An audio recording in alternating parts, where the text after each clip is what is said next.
Hello everyone, আসসালামু আলাইকুম। আমি ইঞ্জিনিয়ার্স মোশন থেকে আব্দুর রহমান বলছিলাম।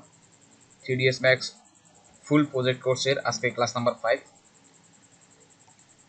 তো ক্লাস নাম্বার 4 পর্যন্ত আমাদের প্লে লিস্টে দেওয়া আছে, আপনারা সিরিয়াল ওয়াইজ ক্লাসগুলো দেখে নেবেন। ক্লাস নাম্বার 4-এ আমরা এতটুকু পর্যন্ত কাজ করতে পারছি। আজকে আমরা দেখব উপরে যে ছাদ, এই ছাদটা কীভাবে দিতে হয়। তো ছাদ দেওয়ার জন্য আমি প্রথমে প্ল্যানটাকে সিলেক্ট করে আর বাকি সবগুলোকে হাইড করে দিচ্ছি। Plan select, alter plus Q, সবগুলো হাইড হয়ে গেল। এখন আমি সাব নিয়ে নিব। তো সাব নেওয়ার জন্য আমি লাইন ইউজ করব। লাইন দিয়ে আমি বাউন্ডারি ওয়ালগুলো নিয়ে নিচ্ছি।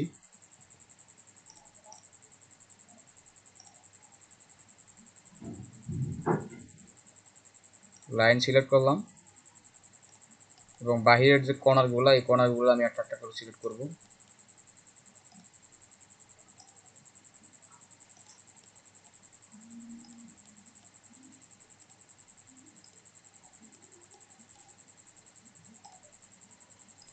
আপনারা দেখতেছেন পয়েন্ট শো করতেছে। এটা পয়েন্ট শো করার জন্য আমাদের কি করতে হবে? স্ন্যাপ টগল অন করে কাজ করতে হবে। স্ন্যাপ টগল অন না করলে পয়েন্ট শো করাবে না।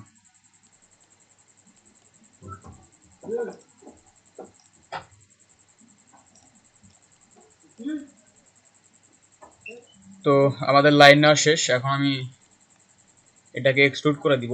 এক্সট্রুড করার জন্য যাব হচ্ছে মডিফাই থেকে মডিফাই লিস্টে যাওয়ার পর আমি দেখবো হচ্ছে এক্সট্রুড। তো এক্সট্রুড করে দিচ্ছি। সাধারণত আমরা জানি ছাদের থিকনেস যেটা, এটা 5 ইঞ্চি হয়। তো আমরা অ্যামাউন্ট এখানে 5 করে দিচ্ছি, 5 ইঞ্চি। তো দেখেন অলরেডি আমাদের ছাদের মতো একটা পোর্শন তৈরি হয়ে গেল। তো এটা আমি প্ল্যান থেকে একটু সরাই নিচ্ছি, কারণ এখানে তো আমার বাকি অবজেক্টগুলো আছে। তো সাইডে রাখলাম। এখন যদি আমি আনহাইড অল করি, দেখেন এগুলো চলে আসলো। এখন আমি কি করব? পয়েন্ট ধরে মিলাই দিব। সেজন্য কি স্ন্যাপটগলটা অন করতে হবে। এর চাপ দিলাম, স্ন্যাপটগল অন। এই যে আমি কর্নার পয়েন্টে ধরতেছি, কর্নার পয়েন্টে ধরে এখানে এসে মিলাই দিলাম। তো মাঝে মাঝে কাজ করার সময় আপনাদের এরকম যদি অবজেক্টগুলো সব হারায় যায়, সেক্ষেত্রে আপনারা কি করবেন? কন্ট্রোল প্লাস এ, অল সিলেক্ট আর জেড ইন্টার দিতে হবে না, জেড দিলেই হয়ে যাবে। অল জুম হয়ে গেল। এখন দেখেন আমাদের ছাদ নেওয়া হয়ে গেছে। তার আগে আরেকটা বিষয়, সেটা হচ্ছে এখান থেকে যেহেতু আমাদের সিঁড়িঘরের ওয়াল উঠবে, সেক্ষেত্রে আমাদের এই পর্যন্ত কেটে নিতে হবে। কাটার জন্য আমরা কি করব? আবার ছাদটা এবং প্ল্যানটা সিলেক্ট, অল্ট্রা কিউ। এটা আমি আগেই করে নিতে পারতাম, আসলে ভুলে গেছিলাম। তো আবার আমি প্ল্যানে লাগাচ্ছি। তো আবার কি এই জিনিসটা হাইট। তার আগে কাজ করার সুবিধার্থে আমি এই প্ল্যান এবং এই দুইটাই কপি করে নেই।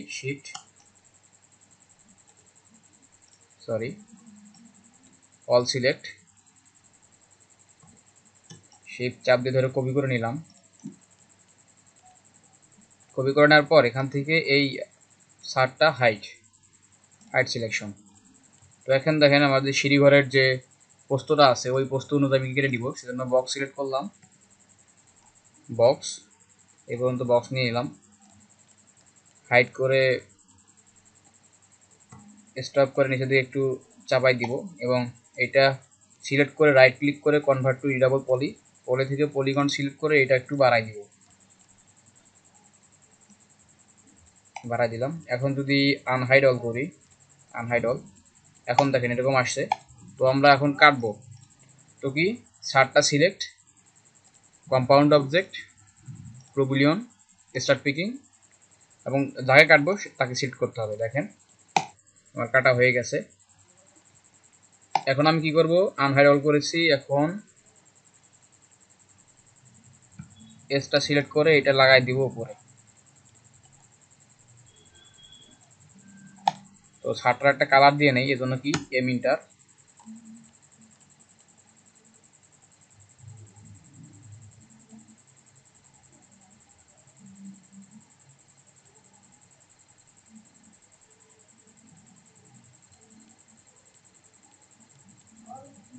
এমিন্টারে গেলাম, নতুন একটা বক্স নিলাম স্টার্টার থেকে ভিডিএমটিএল এবং ডিফিউসের বক্সে ক্লিক, যেটা আমি একটা কালার দিয়ে দিব, এরকম একটা কালার নিয়ে নিলাম। এখন এটা সিলেক্ট, অ্যাসাইন, তো অ্যাসাইন হয়ে গেল। আরেকটা বিষয়, আমাদের গ্রাউন্ড ফ্লোরের যে প্লিন্থ লেভেলটা, সেটা আপনারা জানেন 2.5 ফিট হয়, 3 ফিট হয়, সেজন্য আমি সেই প্লিন্থ লেভেলটা তৈরি করে নিচ্ছি, গ্রাউন্ড ফ্লোরের প্লিন্থ লেভেল। আবার সেম কাজ আমাকে করতে হবে, যেহেতু গ্রাউন্ড ফ্লোরটা পুরোটাই আলাদা, সেজন্য আবার লাইন সিলেক্ট, এখান থেকে কর্নারগুলো সিলেক্ট করতে হবে, সরি, লাইন সিলেক্ট, কর্নারগুলো সিলেক্ট করে নিচ্ছি।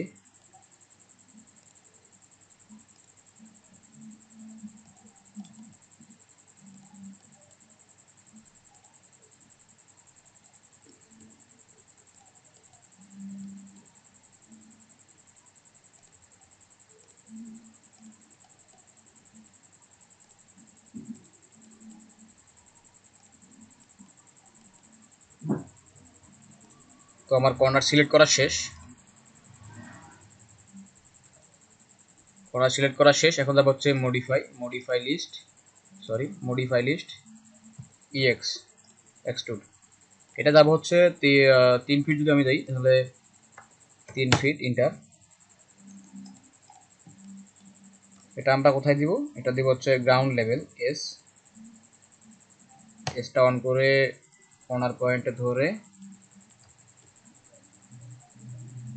এর নিচে মিলাই দিব।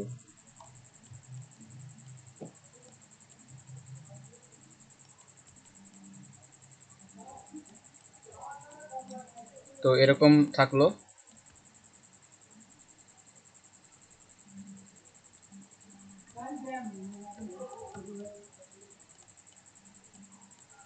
আমাদের যে এখানে নিচের ফ্লোরটা আছে, নিচের ফ্লোরটা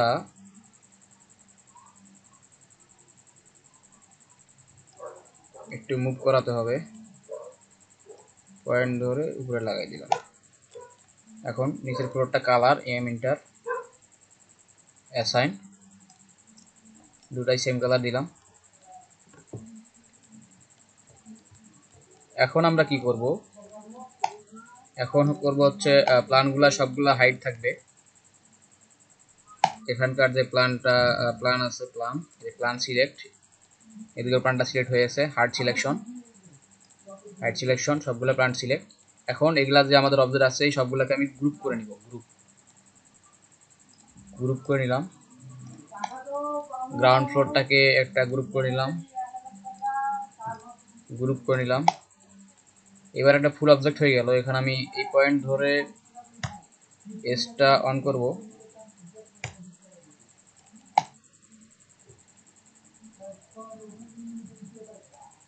এসটা অন করলাম, অন করে আমি 10 ফিটে লাগাই দিলাম।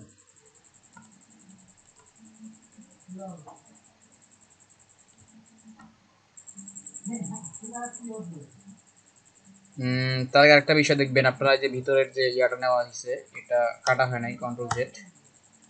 কন্ট্রোল জেড, আনগ্রুপ, নিচের ইয়াটা ডিলেট, উপরটা নিচে নিয়ে যাব। সেটা হচ্ছে উপরটা সিলেক্ট করলাম, এসটা অফ, শিফট চাপ দিয়ে ধরে যেদিকে টান দিব ওদিকে কপি হবে, কপি। এখন যদি আবার এস অন করে এখানে লাগাই দিলাম। তো এখন আমরা সব মিলে কি করব? গ্রুপ।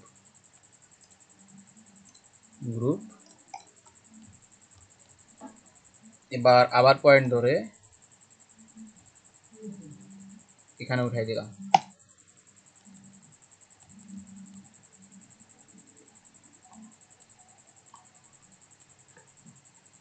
তো আরেকটা যদি কপি করি, এটাকে সিলেক্ট, এসটা অফ থাকবে, শিফট চাপ ধরে উপরের দিকে যাব, তাহলে আমার আরেকটা কপি হবে। এই পয়েন্ট ধরে এখানে লাগাই দিব। তো দেখেন আমার ভবনটা আসলে এরকম আসলো। তো এখন এখানে দেখবেন এখানে স্পেস দেখা যাচ্ছে, স্পেস। তো স্পেসগুলো আমাকে ফিল আপ করে দিতে হবে, এই যে স্পেসটা। তো স্পেসটা ফিল আপ করার জন্য এখানে দেখবেন এখানে আছে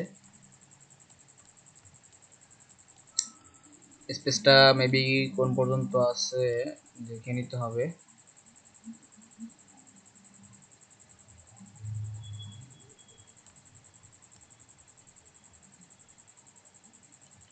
এল, আচ্ছা, box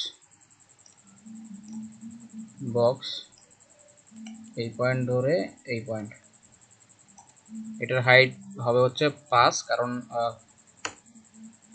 sorry, control Z, height হবে হচ্ছে 5, কারণ আমাদের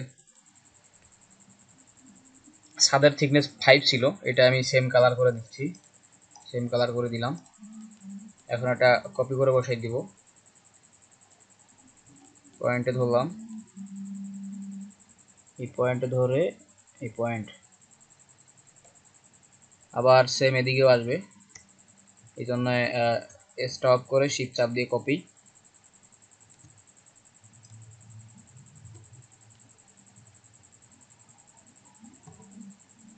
এই পয়েন্টে ধরে মিলাই দিলাম। তো আবার যেহেতু উপরে দুইটা লাগবে, এই জন্য আবার এই দুটা সিলেক্ট, স্টপ থাকবে, শিফট চাপ দিয়ে ধরে উপরের দিকে কপি কপি, এবার এক্সটা অন করে মিলাই দিব।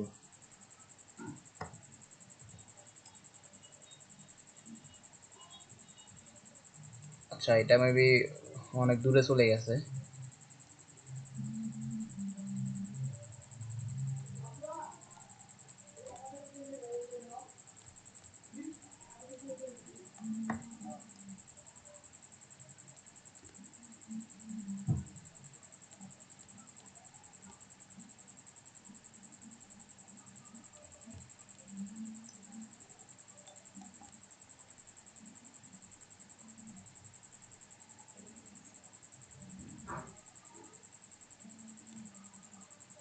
আচ্ছা, এটা অলের থিকনেস মেবি ঠিক নাই, বা এখানে দুইটা, আচ্ছা দাঁড়ান এটা একটু মুভ করে দেখতেছি। ও, এটা দুইটা ফ্লোর এক জায়গায় হয়েছে, তো এই জন্য এই প্রবলেম হয়েছে। তো আবার কোনো সমস্যা নাই, আমি আবার এস সিলেকশন করে এইটা নিচের পয়েন্টে লাগাই দিতে হবে। জি, এখন ঠিক আছে। এখন এটা ধরে লাগাই দিচ্ছি আমি,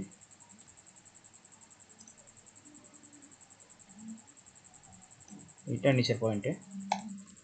তো দেখেন আমার মোটামুটি পুরা মিলে গেছে। তো আমরা যেহেতু ভিউবোর্ডটা এদিক থেকে নিব, আমাদের এই দিক থেকে ক্যামেরাটা ধরবো, সেই জন্য আমি এই দুই সাইড শুধু কাজ করে নিচ্ছি, আর বাকিগুলো এরকম এরকম থাক, কোনো সমস্যা নাই। তো এখন দেখেন আমরা কি করব, এখন করব হচ্ছে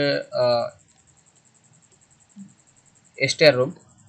তো আজকের এই ক্লাসটি অনেক দীর্ঘ হওয়ার কারণে এখানে শেষ করতে হচ্ছে আমাকে। পরের ক্লাসে আবার বাকি অংশ দেখতে পারবেন।